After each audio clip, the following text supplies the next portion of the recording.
I'm excited about today's show. We're talking about change. People don't like change, and leading them through it is really tough. But when you think about it, delivering change is what leadership is all about. The whole point of leadership is to make things better, and that means changing things. So we're not going to shy away from it, even though it's scary.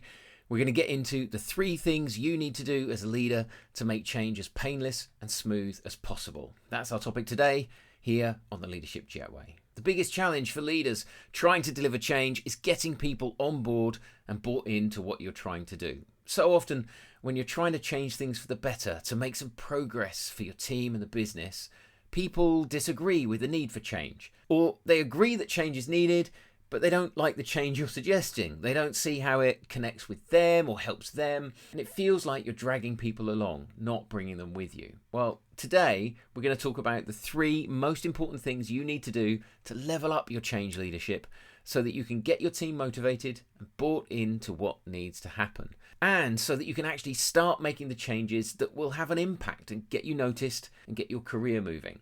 Because like we said earlier, delivering change is what leadership is all about. Management is about maintaining the status quo. It's about following the rule book, sticking to the policies and processes. Leadership is about pushing things forward, making things better. And that means your job as a leader is changing things.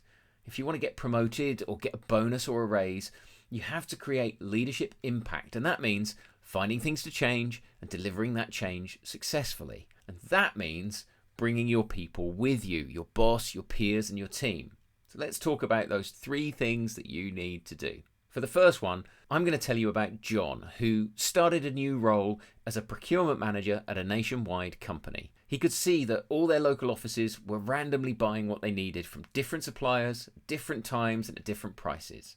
After doing some quick sums, he reckoned they could save millions if they introduced a procurement management system to make sure they always paid a consistently low price for what they needed across the company.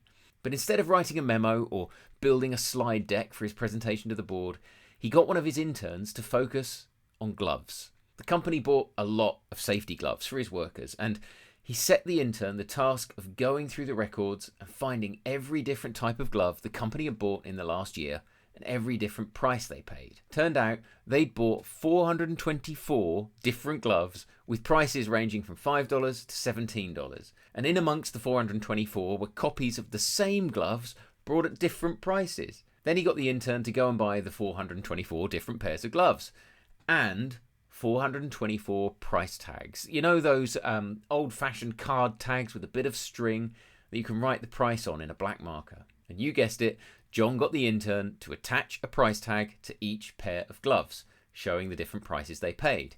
And now he was ready for his presentation to the board. No memo, no slides. He just got to the meeting a little bit early, piled the gloves on the table, and left. When the board arrived, they couldn't help but look at the gloves, pick them up, look at the price tags, wonder why there were 4 or 5 pairs of the same glove with different price tags. Start trying to find the most expensive and the cheapest. When John came into the room, they threw questions at him. Why all the gloves? Why the different prices? Why different prices for the same gloves? John said, that's all the gloves we bought in the last year and all the different prices we paid. But that's crazy, they said. Why don't we just always buy this one? Said someone, holding up the cheapest glove that would do the job. Well, John said, we could do that, but we'd need a couple of new processes. But you can do it though, right? Said someone. Sure, said John. And not just for gloves. This sort of thing happens with everything we buy. Everything? Said someone. That must cost us a fortune. Said John. But if we put those new processes in place, we could save a lot of money. Damn, said the CEO. Do it as quick as you can. And everyone agreed. John barely had to say a word, and he got everyone to agree that they should put in a procurement management process because he created a really powerful way to illustrate the problem and let the executives feel that problem for themselves and quickly reach their own conclusions about what had to happen. John then took the gloves on a roadshow to the company offices up and down the country, repeating the trick with local managers and finance officers. Really quickly, the whole company was on board with the need to bring in this new procurement management process.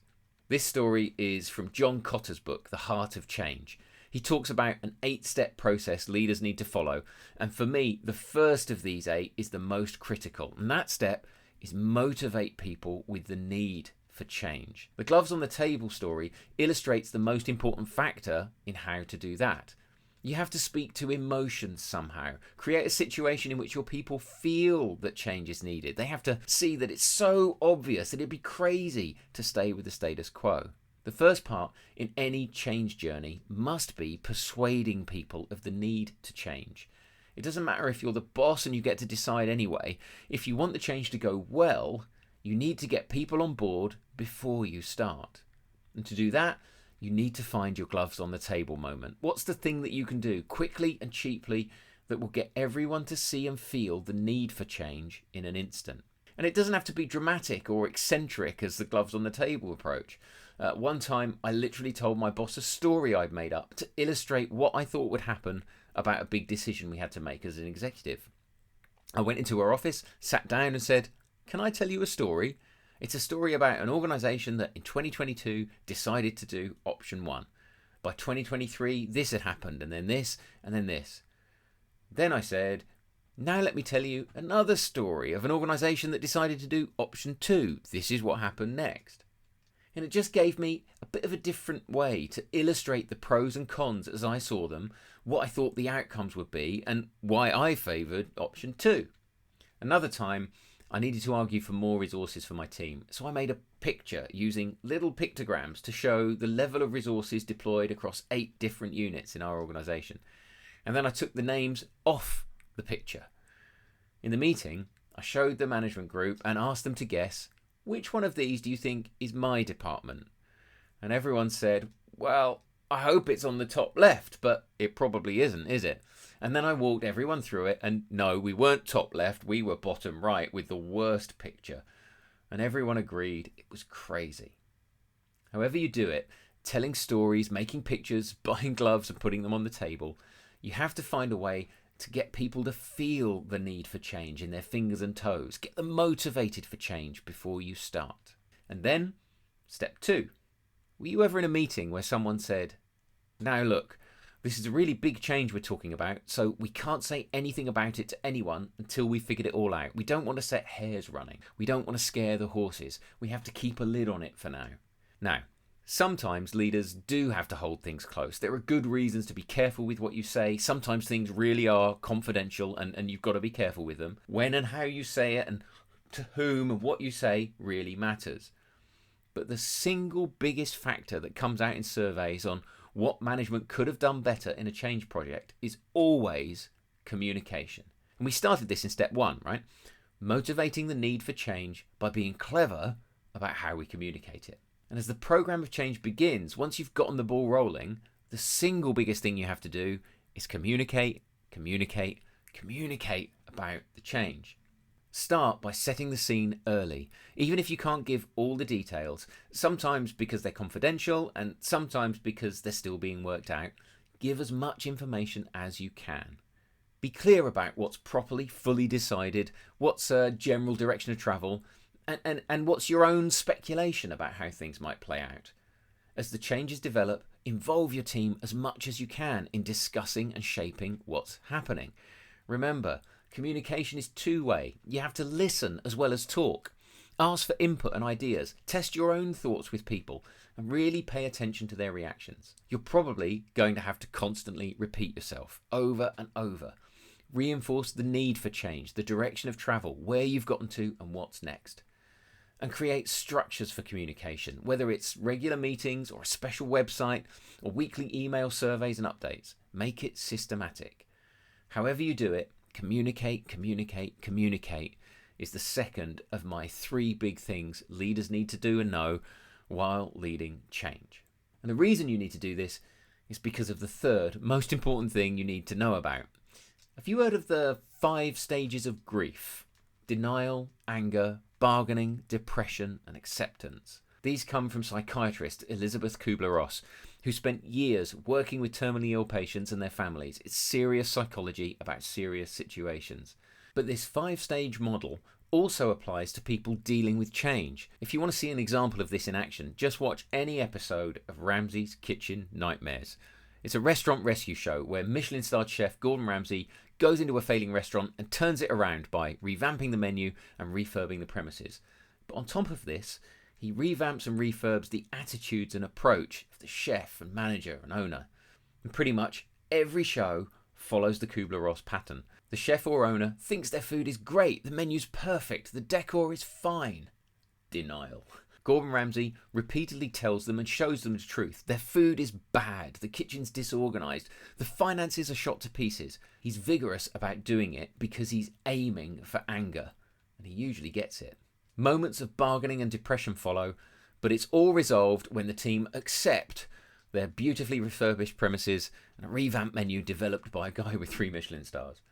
This process of moving through denial, anger, bargaining and depression before accepting change is often called the change curve, because you can represent it as a graph that starts with a downturn of denial and anger, bottoming out with bargaining and depression before turning up again as you get to acceptance. This change curve is the third in my top 3 things leaders need to understand when driving change. There are 2 specific bits about it that you need to know and look out for. The first is it exists, and there's nothing you can do about it. When you're bringing change into your organisation, people are going to go through the 5 stages. Leaders often try to skip over denial and anger. They don't engage in the bargaining and ignore the depression phase. We try to just jump to acceptance, either because the other bits are tough to deal with, or because of the urgency of the situation and the pace at which we need to bring the change about. I once heard a senior colleague say, "We haven't got time to pander to people's change curves here." But the thing is, the change curve is a fact of life. People are going to go through it whether you make room for it or not. So when you're trying to make change happen effectively, you just have to make space for our colleagues' denial, anger, bargaining and depression if we want them to get to acceptance. If we fail to consciously walk with our people through all of the stages, they'll get stuck in denial, anger or bargaining, with us standing over in acceptance saying, no, there's no time for that, just come over here. But they won't be able to do it. And that is what feels to you as the leader like people not buying in.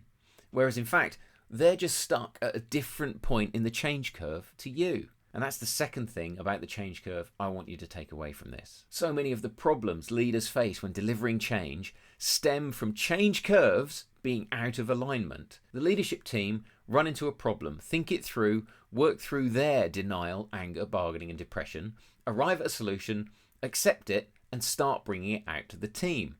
But the team might not have even been aware there was a problem, let alone start facing into it and working through denial and anger. Leadership teams get so far through their change curve that they get impatient for the team to catch up. Communication gets lopsided and it just starts feeling like a struggle for everyone. That's why it's crucial for leaders to bring the team into the thinking on a problem as soon as possible. Communicate early, way earlier than you're comfortable with. Share whatever gloves on the table approach you come up with your team, as well as with the leadership group, as soon as you can. Listen to your people while you're going through your own 5 stages. Bring them with you. If you keep the 2 change curves, one for leadership and one for the team, as closely aligned as possible, your change process is going to feel much smoother because you're actually going through it together. Delivering change is a leader's most important job and one of the most challenging. But if you motivate change by finding a gloves on the table approach, communicate relentlessly, and accept and align everyone's change curves, you're going to be able to drive the changes you need to have real leadership impact that gets you noticed and gets your career moving. All right, that's it for today. Thanks for joining me and becoming part of the Leadership Jetway Jet Set. I'll see you very soon. If you've enjoyed this episode and want to talk with me about your leadership situation, visit leadershipjetway.com/coaching. I love helping leaders go from overwhelmed and lacking confidence to organised and self-assured.